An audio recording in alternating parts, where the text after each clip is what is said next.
Qatar kecam pernyataan ceroboh dari Perdana Menteri Israel Benyamin Netanyahu. Serangan di Doha telah memicu gelombang kutukan global. Targetnya adalah Netanyahu. Mengutip Al-Mayadin pada 11 September, kutukan global itu diantaranya datang dari Rusia, di mana Rusia menggambarkan serangan yang belum pernah terjadi sebelumnya itu sebagai pelanggaran berat terhadap piagam PBB. Lalu Perdana Menteri Inggris Keir Starmer mengutuk tindakan itu sebagai penghinaan terhadap mitra regional dan mendesak gencatan senjata segera. Lantas Sekretaris Jenderal PBB Antonio Guterres menyebutnya sebagai pelanggaran mencolok terhadap kedaulatan Qatar. Juga Presiden Iran Masoud Pezeshkian mengutuk keras serangan itu sebagai tindakan ilegal, tidak manusiawi dan anti perdamaian. Terakhir, Sekretaris Jenderal Hizbullah Naim Qassem mengatakan bahwa Hizbullah mendukung Qatar, sekaligus menyatakan bahwa agresi tersebut merupakan bagian integral dari proyek Israel Raya. Lantas di sisi Qatar sendiri mengecam keras pernyataan ceroboh Netanyahu menyusul serangan Israel sebelumnya, menyebutnya sebagai upaya memalukan untuk membenarkan pelanggaran kedaulatan dan hukum internasional, berjanji untuk mempertahankan kedaulatan Qatar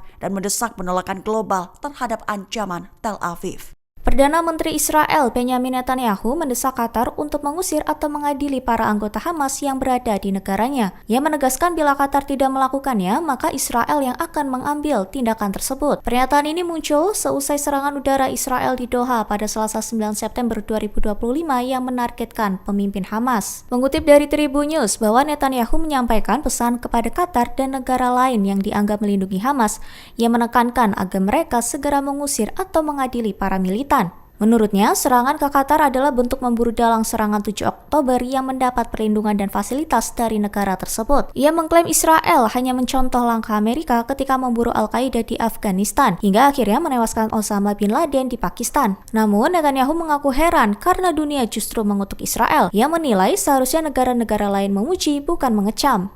Qatar menyerukan serangan balasan. Muncul pertanyaan apakah Israel akan berpotensi terkepung dari segala sisi atas perlawanan Islam. Mengutip Tasnim pada 11 September, hal ini diutarakan oleh Emir Qatar Sheikh Tamim bin Hamad Al Thani dalam percakapan telepon dengan Presiden Iran Masoud Pezeshkian pada Selasa 9 September malam. Emir Qatar menyatakan apresiasinya atas panggilan tersebut, menyetujui bahwa Perdana Menteri Israel Benyamin Netanyahu bertindak tanpa batas dan menyerang dimanapun dan bagaimanapun ia memilih tanpa dibatasi oleh akuntabilitas internasional. Ia pun menekankan perlunya negara-negara kawasan untuk menghadirkan front persatuan melawan kejahatan Israel. Syekh Tamim juga menyatakan harapan bahwa komunikasi antara Iran dan negara-negara Islam lainnya dengan Qatar akan terus berlanjut dalam beberapa hari mendatang. Menekankan pentingnya segala upaya kolektif untuk menghentikan kejahatan Israel di kawasan tersebut,